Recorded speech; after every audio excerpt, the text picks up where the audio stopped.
네, 오늘은 사도행전 3장 1절로 10절 말씀을 중심으로 일어나 걸으라 라는 제목으로 함께 은혜를 나누고자 합니다. 자, 지난주에 우리가 나눴던 말씀을 잠깐 또 우리가 되새겨 보도록 하겠습니다. 자, 베드로의 설교를 듣고 마음의 찔림을 받은 무리들이 자, 우리가 어찌할꼬 탄식하죠. 자, 베드로가 그들에게 뭐라고 얘기했습니까? 회개하라. 예수 그리스도의 이름으로 세례를 받고 제사를 받으라. 그리하면 성령을 선물로 받게 될 것이다 라고 이제 선포합니다. 자, 그 말에 순종한 3,000명의 사람들이 회개하고 성령을 선물로 바꿔줘. 그리고 어떻게 했습니까? 함께 모여서 성경을 배우고 서로 교제하며 성자식을 행하고 기도에 온전히 힘썼습니다. 그뿐만이 아니었죠. 자신들이 가지고 있던 소유와 재산 등을 다 팔아서 어려운 이웃을 돕는 일에 힘을 썼습니다. 참으로 놀라운 변화가 초대교회 안에 일어나게 된 것이죠. 이를 지켜본 많은 사람들이 칭송을 했습니다. 야, 저 사람들 정말 다르구나. 그로 인해서 믿는 자의 수가 날마다 더해지는 역사가 일어났습니다. 참 초대교회의 이런 모습, 오늘날 우리가 또 본받아야 될 그런 모습인 줄로 믿습니다. 오늘은 이제 그에 이어진 이야기죠. 자, 1절에 보니까 자, 제9시 기도 시간에 베드로 요한이 성전에 올라갔다고 말씀하고 있죠. 자, 제9시라는 것은 오늘의 시간으로는 몇 시일까요? 플러스 몇 하라고 그랬죠? 6. 그렇죠. 6을 하라고. 그렇죠. 그리고 오늘날 말에는 오후 3시에 이제 해당이 됩니다. 당시 경건한 유대인들은 하루 3번 성전에 올라가서 기도를 했어요. 오전 9시, 그리고 정오, 오후 3시. 이렇게 이제 기도를 했습니다. 근데 이 성전에 올라갈 때가 이제 시제를 보면 미완료형이에요. 이것을 볼 때 그들이 꾸준하게 정기적으로 올라갔음을 볼 수가 있습니다. 이들이 정기적으로 성전에 올라가는 것은 첫째는 기도하기 위함입니다. 두 번째는 아마 전도의 목적으로 올라가는 것으로 그렇게 보여집니다. 자, 이렇게 사도 베드로와 요한은 자신들의 의지로, 스스로의 의지로 이제 성전에 올라갈 수 있었죠. 그런데 그 사람과 달리 자신이 힘이 아닌 다른 사람의 도움을 받아야만이 그나마 성전 문 앞에 놓여져 있는 한 사람이 있었죠. 자, 이제 말씀하죠. 나면서 못 걷게 된 일을 사람들이 메고 오니 이랬습니다. 자, 그는 나면서부터 걷지를 못해서 다른 사람의 도움을 받아야만이 움직일 수 있는 사람이었습니다. 자, 이렇게 태어나서 단 한 번도 자신의 힘으로 일어설 수조차 없어서 늘 타인의 도움을 받아야만 하는 이 사람의 고통은 참 우리로서는 정말 짐작조차 할 수 없을 것입니다. 게다가 그의 집안도 그를 부양할 만한 형편이 되지 않았어요. 그래서 부득이 동량으로 끼니를 채워야만 했습니다. 그래서 매일 누군가가 그를 메어다가 그나마 사람들이 좀 많이 다니는 성전의 이 미문이라는 곳 앞에 그를 두고 저녁이 오면 다시 또 그를 메고 집에 데려다 주는 일이 매일같이 이것이 이제 반복이 되었습니다. 참 내일에 대한 아무런 소망도 없이 그저 하루하루 동량으로 연명해야 되는 그의 삶, 정말 참으로 불쌍하게 되지없는 그런 삶이었습니다. 그런데 사도행전 4장 22절에 보니까 그의 나이가 40여 세나 되었다고 기록하고 있어요. 자, 왜 굳이 성경에서 그의 나이를 기록한 것일까요? 무엇 때문에? 자, 우리는 여기서 40이라는 숫자에 우리가 주목을 해야 됩니다. 자, 성경에 있는 40이라는 숫자를 말할 때 가장 먼저 무엇이 떠오르시나요? 어떤 것이? 네? 크게 말씀하시는데요. 예, 성경 40의 숫자가 많이 나오잖아요. 특별히 출애굽한 이스라엘 백성들이 광야 생활을 한 것이 몇 년입니까? 40년이죠. 이스라엘 백성들은 자신들의 불신앙을 위해서 십수일이면 들어갈 수 있을 약속의 땅인 가나안에 무려 40년 동안 방황 끝에서야 비로소 들어갈 수가 있었습니다. 이런 의미에서 40이라는 숫자는 광야 생활의 고난을 상기하게 해주죠. 먼저 아울러 그뿐만 아니라 그 생활이 끝났을 때 들어가기에 젖과 꿀이 흐르는 땅 가나안 땅에 대한 소망을 상기시켜주는 바로 그런 숫자라고 할 수가 있습니다. 자, 이렇게 성경에서 그의 나이가 40이라고 밝힌 것은 지금은 비록 스스로의 힘으로 설 수 없어서 성전 문 앞에서 동냥할 수밖에 없는 절망적인 상황이지만 이제 그 광명한 빛이 그에게 비칠 것이다 하는 소망을 안겨주는 것이다. 아멘. 자, 그에 있었던 님은 말 그대로 아름다운 문이라는 뜻입니다. 아름다운 문. 자, 유대 역사가 요세푸스에 의하면 그 문은 높이가 23m 달했다고 그래요. 몇 미터요? 23m. 엄청나게 높은 문이죠. 그리고 금과 은을 입힌 황동으로 만들어져가지고 참 웅장하고 아름다웠다고 합니다. 이 미문 앞은 평소에 통행인이 가장 많은 곳으로서 그러니까 구걸하기가 딱 좋은 곳이었죠. 자, 그러나 이 못 걷는 이에게는 그 미문은 그림의 떡이나 다를 바가 없었습니다. 그는 태어나서 단 한 번도 그 미문을 통해서 성전 안으로 들어가 본 적이 없었어요. 무수히 많은 사람들이 그 문을 통해서 성전 안에 들어가서 하나님께 예배를 드렸지만 그 누구도 그를 성전 안으로 데리고 들어가서 함께 예배를 드린 사람이 없었습니다. 그러한 그도 예전에는 누군가가 자신을 좀 성전 안으로 데려가 주기를, 그래서 하나님께 자신도 마음껏 예배를 드리고자 하는 열망이 있었을 것입니다. 그러나 세월이 흘러도 그 누구도 자신을 성전 안으로 데려가 주는 사람이 없자 이제는 자포자기한 상태로 그냥 미문 앞에서 누군가가 자신에게 동정을 베풀어 주기만을 기대하는 그런 이제 처지가 되고 말았습니다. 이렇게 평소 다를 바 없이 성전 미문에 엎드려 있던 그에게 성전에 들어가던 베드로와 요한이 이제 눈에 들어옵니다. 그러니까 누구에게나 그랬듯이 큰 기대를 걸지 않고 이제 구걸을 하였습니다. 자, 근데 평소대로 성전에 기도하러 올라가던 베드로와 요한의 눈에 문득 이 사람이 들어옵니다. 그리고 가던 발걸음을 그 앞에서 멈춥니다. 그들은 혹시 기도 시간 늦으면 안 되지 하는 마음으로 그냥 지나치지 않았어요. 평소와 같이 그냥 동냥을 하고 있던 그를 습관적인 시각으로 보면서 지나치지 않았습니다. 바삐 옮기던 발걸음을 바로 그 앞에서 멈춰 섭니다.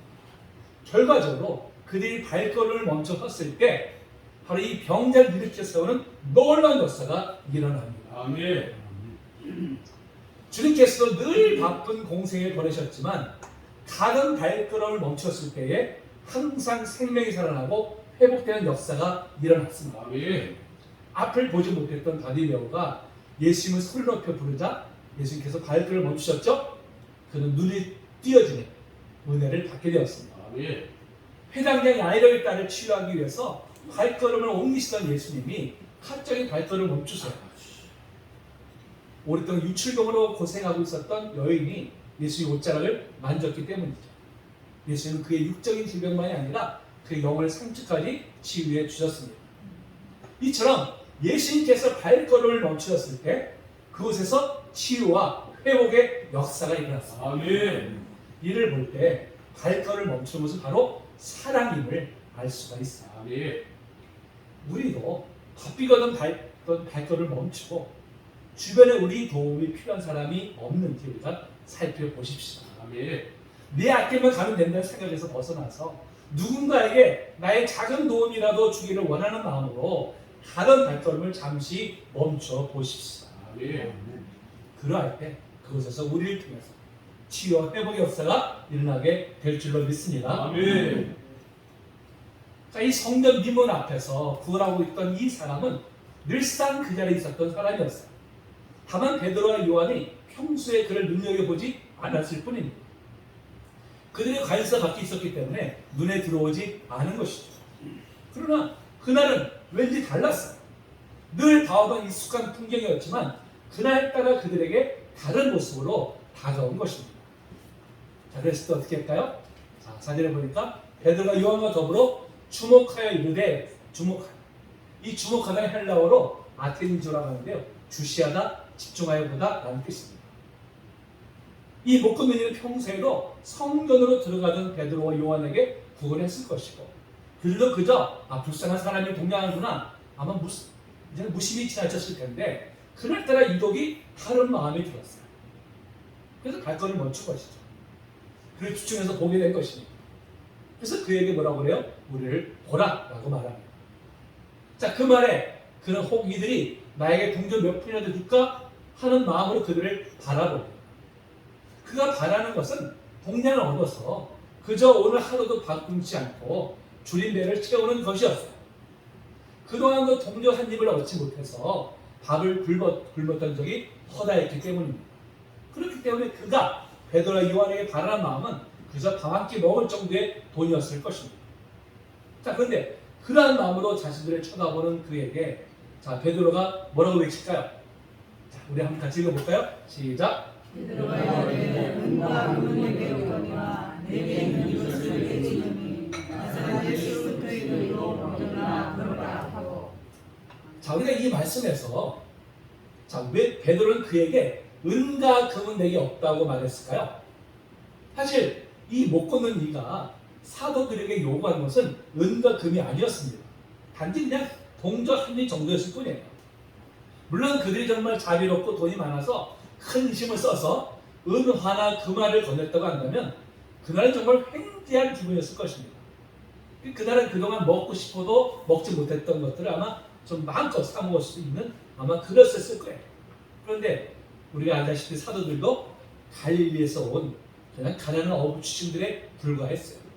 더군다나 배와 가족들을 뒤로 하고 예수님을 쫓아서 예루살렘에 올라온 그들이 무슨 돈이 있었겠습니까? 주고 싶어도 줄 수 있는 형편이 아니었죠. 자, 만약에 혹 돈이 많고 자비로워서 이 동양한 사람에게 금화를 건넸다면 자, 어떻게 되었을까요? 어떻게? 그 하루는 잘 먹을 수 있었겠지만 그렇다고 해서 그의 삶이 근본적으로 달라지지는 않았을 것입니다. 그 이튿날도 여전히 그저 자기의 삶에 아무런 의미도 부여하지 못한 채 여전히 동냥하면서 살아갔을 것입니다. 그런 면에서 적선하는 것 자체는 참 귀하지만 그것이 그의 삶을 근본적으로 변화시키지는 못한 것이죠. 자, 그럼에도 굳이 은과 금은 내게 없다라고 말한 이유가 무엇일까요? 그래서 은과 금은 뭘 나타낼까요? 무엇을? 그의 삶을 영위하는 데 있어서 필요한 재물 등을 나타내는 것이죠. 한편으로는 그것이 전부인 양 여기는 세상을 가리키는 것입니다. 베드로는 그에게 결코 은과 금이 그의 삶을 근본적으로 뒤바꿀 수 없음을 이렇게 표현한 것입니다. 여러분 그렇습니다. 지금 우리가 살아가는 세상은 그야말로 돈이면 안 되는 것이 없다고 여깁니다. 돈만 있으면 행복도 살 수 있고 권력도 질 수 있고 명예도 얻을 수 있다고 여깁니다. 돈이 있으면 행복하고 돈이 없으면 불행하다고 생각합니다. 그래서 너무나도 돈을 추구하면서 돈을 궁극적인 삶의 목적으로 삼죠. 이렇게 돈을 최고의 가치로 여기는 풍토가 유독 우리나라에서 더욱 심각하게 나타나고 있습니다. 근데 잘 알다시피 그런 풍토가 도리어 OECD 국가 중에서 자살률 1위, 저출산 국가 1위, 행복지수 하위권에 속하는 그런 결과를 낳고 말았습니다.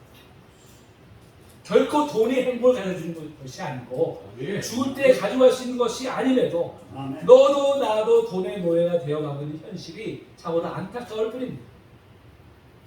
심지어 오늘날 교회와 믿는 성도들까지 그런 풍토에 휩쓸려 가고 있는 것은 아닌지 지극히 염려되는 상황이죠. 베드로와 요한은 그러한 것들이 결코 이 사람의 인생을 바꿀 수 없고 그러한 것들을 자신들도 추구하지 않고 있음을 은과 금은 내게 없다라고 이제 표현을 한 것입니다. 아멘. 자, 그런데 베드로는 은과 금은 비록 내게 없지만 자, 무엇을 준다고 말합니까? 내게 있는 이것을. 내게 있는 이것을 내게 주겠다고 말합니다. 아멘. 자, 내게 있는 이것은 뭘 가리키는 것일까요? 무엇을? 바로 베드로 속에 살아 역사하시는 예수 그리스도를 가리킵니다. 베드로는 썩어 없어질 세상의 재물이 아니라 예수 그리스도. 아멘. 그리고 그 안에 있는 영원한 생명을 바로 그에게 주기를 원했습니다. 아멘. 베드로는 구원하신 예수님을 배웠을 때 비로소 이분이 생명의 근원이시며 영원한 생명의 주인 되심을 확연히 깨달았어요. 아멘. 그 즉시 예수님을 생명의 주로 영접하게 되었습니다. 아멘. 이제 그의 안에는 옛사람이 죽고 예수님을 인해서 거듭난 새 생명이 탄생하게 되었습니다. 아멘. 자기는 죽고 예수가 그 안에 살아 계신 것이죠. 아멘. 그렇기에 그는 내게 있는 것을 이것을 내게 주겠다고 담대하게 선포할 수 있었습니다. 아멘. 예수 그리스도 안에 있는 생명, 이 세상 금은 보아도 바꿀 수가 없는 것입니다. 아멘. 어떤 재물로도 살 수 없는 가장 귀한 보물입니다. 아멘. 여러분, 우리가 아무리 돈이 많다고 해서 그의 생명이 영원할 수 있을까요? 아무리 돈이 많다고 해서 참된 행복이 주어질 수 있을까요? 아니죠. 우리에게 영원한 생명을 주시고 참된 행복을 주시는 분은 아멘. 오직 한 분이시죠. 아멘. 예수 그리스도뿐이시죠. 아멘. 그렇기에 이 세상에 금은 뭐 없을지라도 우리가 행복할 수 있고 참 소망을 가질 수 있는 것, 그것은 바로 우리 안에 계신 예수 그리스도 때문입니다. 아멘. 그래서 우리도 베드로처럼 정말 담대히 외치기를 소망합니다. 아멘. 내게 금은 뭐는 없지만 내게 있는 이것, 예수 그리스도를 내게 주더라. 아멘. 아멘. 우리가 이렇게 담대하게 외치는 우리 모두가 되기를 축복합니다. 아멘. 자, 이어서 베드로는 그에게 예수 그리스도의 이름으로 일어나 걸으라 라고 합니다. 아멘. 근데 헬라어 원문에 따르면 예수 그리스도의 이름으로가 아니라 예수 그리스도의 이름 안에서로 번역하는 것이 맞다고 합니다. 성경에서 이름은 바로 그 존재 자체와 그의 모든 속성과 정체성을 나타내죠. 따라서 그의 이름이 곧 바로 그 존재 자체입니다. 베드로가 그에게 예수 그리스도의 이름 안에서 일어나 걸으라고 하는 것은 그가 일어서기 전에 바로 예수 그리스도의 생명 안으로 들어가는 믿음이 우선돼야 함을 밝힌 것입니다. 아멘. 예수 그리스도의 생명 안에 들어가 그 안에 거할 때 그 어떤 존재도 새 생명을 얻게 되는 것입니다. 아멘. 그래서 그가 40년 동안 자신이 일하지 못했던 그가 자리에서 일할 수 있었던 것은 베드로가 예수 그리스도의 이름으로 일어나 걸으라고 외쳤기 때문에 일어난 기적이 아니라 그가 믿음으로 예수 그리스도의 생명을 먼저 자신 안에 받아들인 결과인 것입니다. 아멘. 예수 그리스도를 믿는 믿음이 그를 새 생명으로 이끈 것이지 아멘. 이름을 주문처럼 외웠더니 일어난 이적이 아니었어요. 여러분, 사람이 영원한 생명을 얻을 수 있는 것은 오직 한 길, 예수 그리스도를 영접하는 것 길뿐입니다. 아멘. 예수 그리스도를 영접해서 마음속에 모셔드릴 때 비로소 거듭나는 역사가 일어나죠. 아멘. 영생을 선물로 받게 됩니다. 아멘. 삶이 변화되는 역사가 아멘. 일어납니다. 이 못 걷는 이도 일어서기 전에 바로 예수 그리스도를 영접했기 때문에 이런 역사가 일어나게 되는 것입니다. 아멘. 자, 그런데 베드로가 그를 일으켜 세울 때 일어나 걸으라고 외치기만 한 것이 아니죠. 어떻게 했습니까? 3장 7절 상반에 보니까 오른손을 잡아 일으키니 라고 말씀하고 있습니다. 말로만 한 것이 아니라 직접 그의 손을 잡아서 일으켰어요. 아멘. 자, 베드로는 일어나 걸으라고 외치고 그의 손을 잡아 일으킬 때 혹시라도 일어나지 못하면 어떻게 하지? 염려하지 않았어요. 그는 생명을 새롭게 하시는 예수 그리스도의 능력을 의지해서 아멘. 담대히 외쳤고 일으켜 세웠습니다. 아멘. 베드로의 믿음이 얼마나 담대한지 이를 통해서 우리가 깨닫게 되죠. 그는 자신이 영접한 예수 그리스도의 능력을 믿고 의지하였습니다. 아멘. 그가 믿는 예수님, 사명의 권세를 깨뜨리시고 다시 부활하신 능력의 하나님이십니다. 아멘. 이제 하늘로 승천하셔서 하늘 보좌 우편에서 온 우주를 통치하신 분이시죠. 그러한 분이심을 믿었기 때문에 이렇게 담대히 선포하고 행동할 수가 있었던 것이죠. 여러분, 그런 면에서 믿음은 신뢰예요. 신뢰. 온전히 의지하는 것이죠. 신뢰하는 것이죠. 우리 또한 예수님을 온전히 신뢰할 때 삶을 변화시킨 역사가 일어나게 될 줄로 믿습니다. 아멘. 또 베드로가 말로만 일어나 걸으라고 외치지 않고 그의 손을 잡아 일으킨 것은 바로 예수님께서 행하셨던 일들을 상기시켜 줍니다. 예수님께서도 말씀으로만 하지 않고 손을 터치하실 때 생명이 살아나는 역사가 일어났습니다. 아멘. 베드로의 장모가 열병을 알아 신음할 때 손을 잡아 일으키시니까 열병이 떠나갔습니다. 아멘. 죽었던 야이로의 딸을 다시 살리실 때도 손을 잡아 일으키시죠. 아멘. 이 말씀 읽어볼까요? 자, 읽어봅니다. 시작. 그가 손을 예수를 잡고 잡고 이르시되 할렐루야 하시니 노력하면 곧 내가 내게 말하노니 소녀가 일어나라 하시니라. 소녀가 곧 일어나서 가니 나이가 12세라. 아멘. 또 또 나인성의 과부의 아들이 죽어서 관에 넣은 장례 형례를 대하신 예수님께서 그 관에 손을 대시면서 일어서라고 말씀하셨을 때 아멘. 죽었던 아들이 다시 살아날 역사가 일어났습니다. 아멘. 누가복음 7장 14절 15절이죠. 또 읽어볼까요? 시작. 가까이 가까이 가서 그 관에 손을 대시니 맨 자들이 서는지라 예수께서 이르시되 청년아 내가 네게 말하노니 일어나라 하시매 죽었던 자가 일어나 앉고 말도 하거늘. 아멘. 이 예수님 당시에는요, 병든 자나 죽은 자를 만드는 것은 자신도 함께 부정해진다는 것 생각했기 때문에 금기시 되었어요. 근데 주님은 그러한 관리를 깨뜨리시고 직접 손을 대시면서 생명을 구원해 주셨습니다. 이는 예수님께서 생명의 근원이 되시기 때문에 아멘. 부정한 것을 만졌을 때 부정한 것이 예수님에게로 전이 되는 것이 아니라 도리어 그 대상에게로 생명이 전이 되는 역사가 일어나기 때문입니다. 아멘. 예수님은 거룩한 분이시기 때문에 결코 부정이 그에게 전염될 수가 없었어요. 아멘.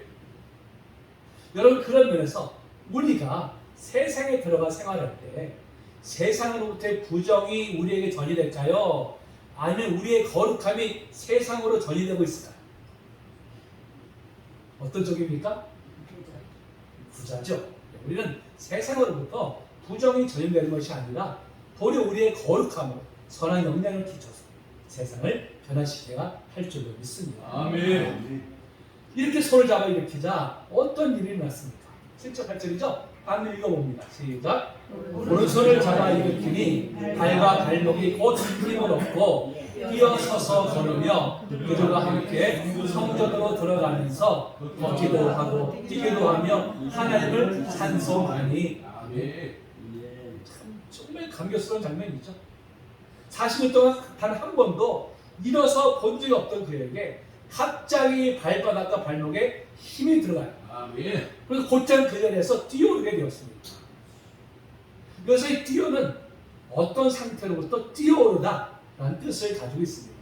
마치 용수철처럼 그 자리에서 힘껏 뛰어올랐고 그 자리에 우뚝 설 수가 있었습니다. 아멘. 뿐만 아니라 일어선 상태에서 자기 발로 스스로 걷게 되었어요. 얼마나 신기했을까요? 40년 동안 단 한 번도 꿈조차 꾸지 못했던 일이 그에게 일어나게 된 것이죠. 설마 자기 힘으로 일어서서 걸을 수 있다는 것? 정말 상상조차 하지 못했던 일이었습니다. 근데 지금 그 일이 자신에게 현실로 나타난 것이죠. 그 누구보다 자기 자신이 가장 놀라지 않았겠습니까? 어떻게 이런 일이 그에게 일어날 수 있었을까요? 어떻게? 사망 것을 깨뜨리고 부활하신 주님의 생명과 능력이 그에게 임하였기 때문입니다. 아멘. 사망 것을 깨뜨리고 부활하신 주님의 그 생명과 능력이 임하면 죽은 자도 다시 살아나는 아멘. 역사가 일어나죠. 아멘. 우리에게도 주님의 생명과 능력이 임하였기에 영적으로 죽었던 우리가 거듭나게 된 것입니다. 아멘.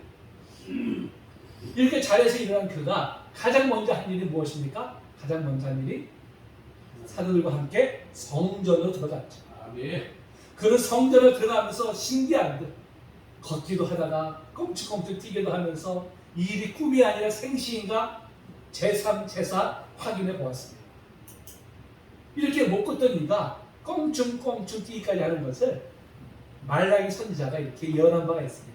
자, 읽어볼까요? 시작. 내 이름을 경외하는 너희에게는 공의로운 해가 떠올라서 신령한 광선을 비추리니 너희가 나가서 외양간에서 나온 송아지같이 뛰리라. 아멘.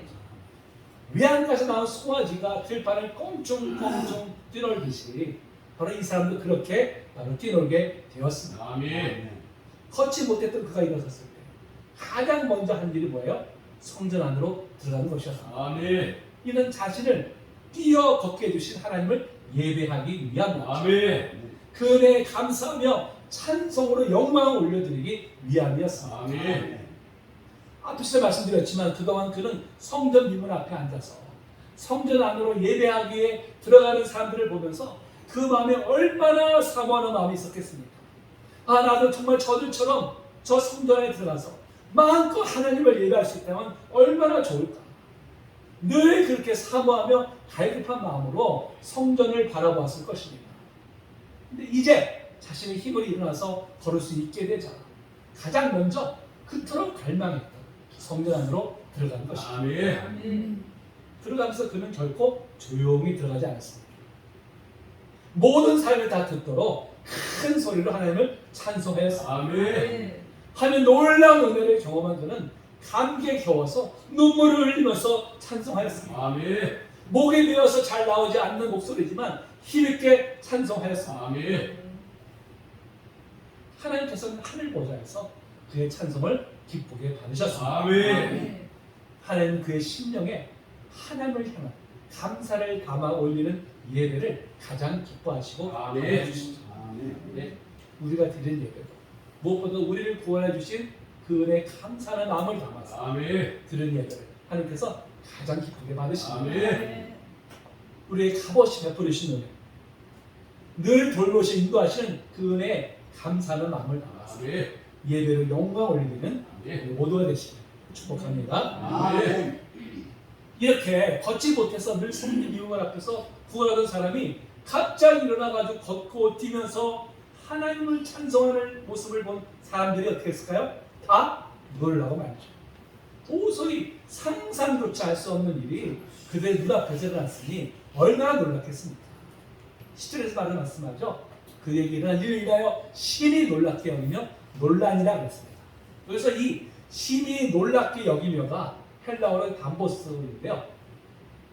신적 현현, 하나님의 현현, 하나님이 임재하심, 바로 그것에 대한 놀라움과 두려움을 의미합니다. 아멘.